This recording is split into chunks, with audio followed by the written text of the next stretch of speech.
আসসালামু আলাইকুম বন্ধুরা, আশা করি আপনারা সকলেই ভালো আছেন। আজ আমরা আপনাদের সামনে উপস্থাপন করতে চলেছি হজরত সাইয়া আলাইসাল্লামের জীবনের অলৌকিক ঘটনা। তাই সম্পূর্ণ ভিডিওটি না টেনে শেষ পর্যন্ত দেখার অনুরোধ রইল। হজরত দাউদ ও ইয়াহিয়া আলাইসাল্লামের মধ্যবর্তী সময়ে আগমনকারী নবীদের মধ্যে হজরত সাইয়া আলাইসাল্লাম অন্যতম। তার আবির্ভাব হয়েছিল নবী জাকারিয়া আলাইসাল্লাম ও ইয়াহিয়া আলাইসাল্লামের পূর্বে। তিনি সেই সব নবীর একজন যারা ঈসা আলাইসাল্লাম ও মুহাম্মদ সাল্লাল্লাহু আলাইহি ওয়াসাল্লামের আগমনের সুসংবাদ প্রচার করেছিলেন। রিওয়ায়াতে বর্ণিত আছে, ওই সময়ে বাইতুল মুকাদ্দাসে বনী ইসরায়েলের শাসক ছিলেন রাজা হিজকিয়া। যে কোনো সংস্কার ও সংশোধনমূলক কাজে তিনি নবী সাইয়া আলাইসাল্লামের আদেশ নিষেধ মেনে চলতেন।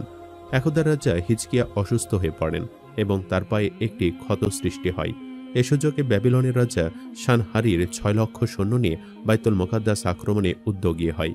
তখন রাজা হিজকিয়া নবী সাইয়ার নিকট জিজ্ঞেস করেন যে সানহারিব ও তার সৈন্য বাহিনী সম্পর্কে আল্লাহ তাআলা কি ওহী প্রেরণ করেছেন। তিনি বললেন, তাদের সম্পর্কে আমার নিকট কোনো প্রকার ওহী আসেনি। কিছুদিন অতিবাহিত হওয়ার পর নবী সাইয়ার নিকট এ মর্মে অলৌকিক ওহী আসে যে অল্প দিনের মধ্যে রাজা হিজকিয়ার মৃত্যু হবে, সুতরাং তিনি যেন তার পছন্দ মতো কাউকে স্থলাভিষিক্ত করেন।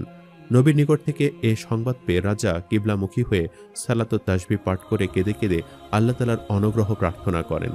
আল্লাহ রাজার দোয়া কবুল করে তার প্রতি অনুগ্রহ করেন এবং সাইয়া আলাইসাল্লামের নিকট ওহীর মাধ্যমে সুসংবাদ দেন যে তিনি তার আয়ু 15 বছর বৃদ্ধি করেছেন এবং তার শত্রু সানহারিবের কবল থেকে তাকে রক্ষা করেছেন।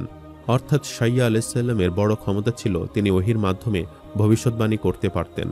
নবীর নিকট থেকে এই সুসংবাদ শুনে রাজার অন্তর থেকে সমস্ত ভয়ভীতি দূর হয় এবং কৃতজ্ঞতা স্বরূপ সিজদা অবনত হয়ে তিনি আল্লাহ তাআলার কৃতজ্ঞতা প্রকাশ করেন।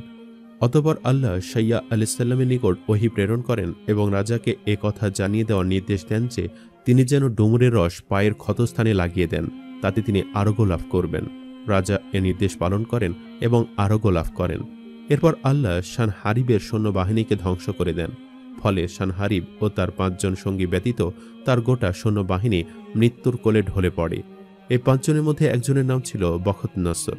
রাজা হিজকিয়া লোক পাঠিয়ে এদেরকে ধরে এনে বেড়ি পরিয়ে 70 দিন পর্যন্ত শহরের অলিগলিতে ঘুরিয়ে লাঞ্ছিত করেন। প্রতিদিন এদের প্রতিজনকে মাত্র 2টি করে জবে রুটি খেতে দেওয়া হতো। এরপর তাদেরকে কারাগারে বন্দী করে রাখা হয়। আল্লাহ তখন সাইয়ার নিকট ওহী প্রেরণ করেন। তিনি রাজাকে এদের ছেড়ে দেওয়ার নির্দেশ দেন, যাতে এরা আপন সম্প্রদায়ের লোকজনকে নিজেদের শাস্তি ও লাঞ্ছনা ভোগের বিবরণ শোনাতে পারে। সানহারিব মুক্তি পেয়ে ফিরে গিয়ে নিজ সম্প্রদায়ের লোকেদেরকে সমবেত করে ঘটনার বিস্তারিত বিবরণ উল্লেখ করে। এ ঘটনার 7 বছর পর সানহারিবের মৃত্যু হয়। বাদশাহ হিজকিয়ার মৃত্যুর পর বনী ইসরায়েলের মধ্যে পাপ প্রবণতা, অপরাধ, বিশৃঙ্খলা ও সন্ত্রাসী কার্যকলাপ অত্যধিক বৃদ্ধি পায়। সেই সময় রাজা মানাস্যাহ ছিল বনী ইসরায়েলের শাসনকর্তা। সাইয়া আলাইসাল্লাম রাজার বিরুদ্ধে অলৌকিক সাহস দেখিয়েছিলেন। তিনি ছিলেন রাজা মানাস্যাহ এর শাসন আমলের নবী। এই রাজা ছিল একদম জালিম ও কুফরি কাজে লিপ্ত। হজরত সাইয়া আলাইসাল্লাম আল্লাহর আদেশে তার অন্যায়ের প্রতিবাদ করেন, যা ছিল এক মহান সাহসিকতা এবং ঈমানের দৃষ্টান্ত। এটি অলৌকিকতা এই কারণে যে একজন নিরস্ত্র নবী কিভাবে এক স্বৈরাচারী রাজার বিরুদ্ধে এত সাহসিকতার সাথে দাঁড়াতে পারলেন এবং এত স্পষ্টভাবে আল্লাহর বাণী পৌঁছে দিলেন।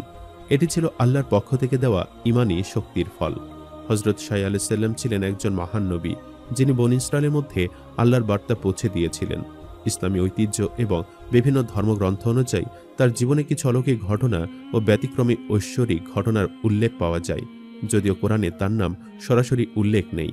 তবে তাফসির, ইসরায়েলি রেওয়ায়েত ও ইতিহাস ভিত্তিক বর্ণনায় তার সম্পর্কে কিছু গুরুত্বপূর্ণ অলৌকিক ঘটনার বিবরণ পাওয়া যায়।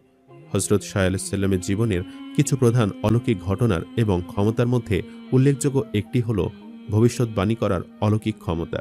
হজরত সাইয়া আলাইসাল্লামের অন্যতম বড় অলৌকিকতা ছিল তার ভবিষ্যৎবাণী করার শক্তি।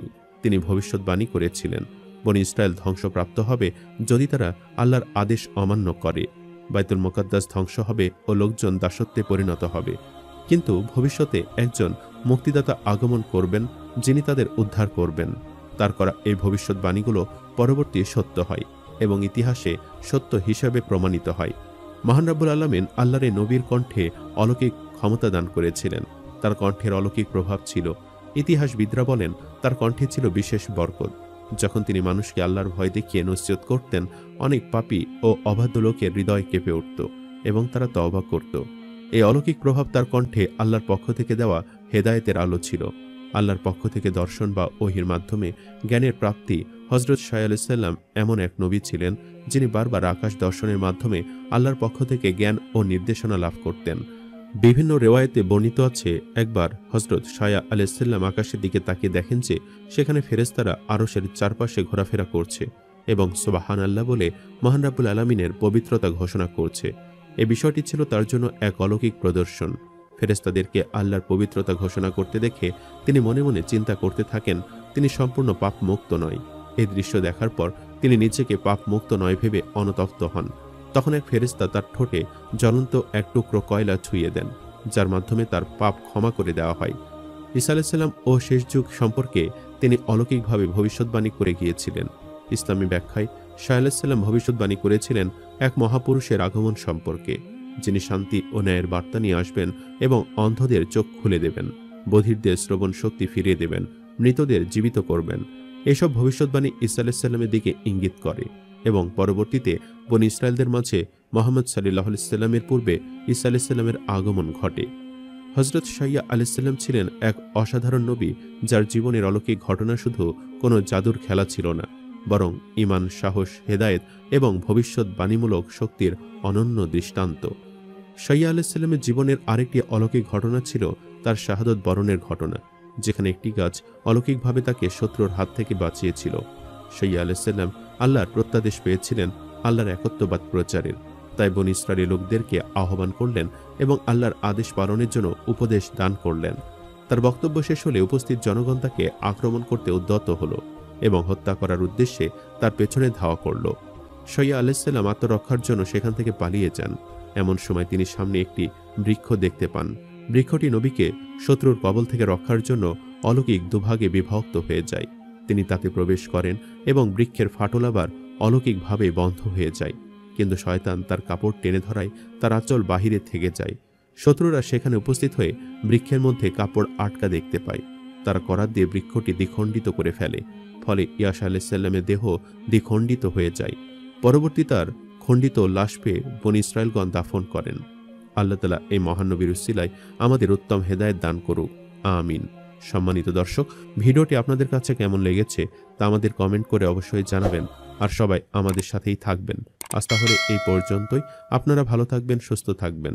আল্লাহ হাফেজ।